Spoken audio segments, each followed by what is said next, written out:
engagement. Ano po ang active engagement? Meron kayong pag-aaral ng salita ng Diyos, reflecting on God's attributes. Lastly, na gusto ko iwan sa inyo, nung panahon po ng pandemic, nag-yoga po kami ng aking asawa at 3 anak. Yoga. Sino po ang nag-yoga? Wala ka na. Hindi po yung nagigaganon na. Yoga, yielding on God's attribute. Doon namin naunawaan yung plano ng Diyos bakit may pandemic. Bakit may sakit, bakit may problema, bakit may blackout, bakit mayroong ganun nangyayari. Because you know, the God whom you worship is no other than God and Jesus Christ.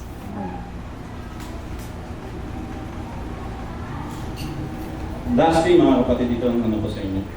Kapatid, kumusta yung pagsamba sa Diyos? Ito ba ay spiritual? Ito ba ay sincere? Ito ba ay intelligent? Kasi kung hindi ito pagsamba mo, ang hirap sambahin ang Panginoon. Amen. Lastly po, baka dito ko na putulin po yung ano, hindi ko na itutuloy sa huli. May oras pa ba ako sa? Ito yung sinabi ni Cornelius, ano po? Acts 10:25 verse 20 described that the moment when Cornelius, a Gentile, calls on Peter's feet to worship him upon his arrival, but Peter quickly raised him up. Lumuhod kaagad si Cornelius kay Peter. Ano ba yung symbolize nito? Cornelius, he believed that Peter is God's messenger, God's anointed person. Kaya nang dumating siya, talagang maniwala siya. Pero si Peter, kamayo ka. Tao rin lang ako, pagkaya mo. Hindi nga niya binanggit, 2-3 beses kinila si Kristo. Naalala ko nung kami nagkaroon deliverance. And in the name of Jesus, lumayas ka. Parang gano'n, sagot sa amin ng pinapalayasan mo. Ray, kilala kita. Sino ba? Ang sagot yun, noon yun, hindi na ngayon. Didisip ka. Si Peter, alam mo yung gusto-gusto po sa Cornelius? Saan siya? Siya po yung Gentile. Okay? Anong sabi? Kneel down ka. Alam ni Cornelius, in-recall siya, saan siya sasamba? Sa bahay nila. Number 1 priority ng pagsamba ay hindi lamang sa church, kundi sa tahanan. Meaning, worship is a lifestyle. Sa bahay pa lang talagang nag-worship na ang pamilya ni Cornelius. Pakitaas po ang kamay na gustong gayahin si Cornelius. Amen. Ay, salamat na nagtaas ng kamay. Priority ng Christian family like you and me in our house, meaning is a lifestyle. We should have our family altar, either family devotion or family worship.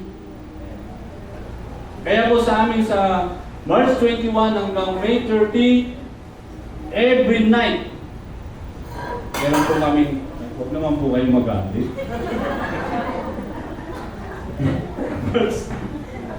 Gabi-gabi po kaming mananalangin. Kasi bakit? Sa 31 po, we're going to Coron, Palawan para mag-mission. Puerto Princesa. Puerto Ng Princesa. buong Puerto Princesa. Puerto Princesa, Palawan. Wow. Dati nag-Coron, Palawan kami. Hindi po kami nakahipo ng dagat ko. Nag-mission din kami. Puerto Galera, hindi rin po kami nakapag-touch ng tubig doon, pero nag-mission kami. Realizing that the success of community at the back, behind that, there are suffering people na hindi natin alam. We love tribes, people. Unang-una, sabi po sa, alam mo ito yung sa Acts 1:8. Ang sabi dito, but you will receive power when the Holy Spirit comes on you. You will be my witnesses in Jerusalem, Judea, Samaria, and at the end of the earth. Tama po ba? Jerusalem ni Pastor, ito. Talagang dito dapat mag-worship. Nasaan yung Judea? Nasaan yung Samaria? Nasaan yung and of the earth. Gusto ko i-point out din nyo, when the Holy Spirit, when the power of the Holy Spirit be upon you, you will be my witnesses. Tingnan mo nga yung puso ng katabi mo. Meron bang Spirit? May Holy Spirit ba? Sure kayo? Holy Spirit po. Bakit po? Kasi yung power na yan, magsisimula yung pagsamba sa bahay. Your Jerusalem. Hanga ko kay Pastor kasi hindi na siya naghahangat pa ng iba. You prioritize is Jerusalem.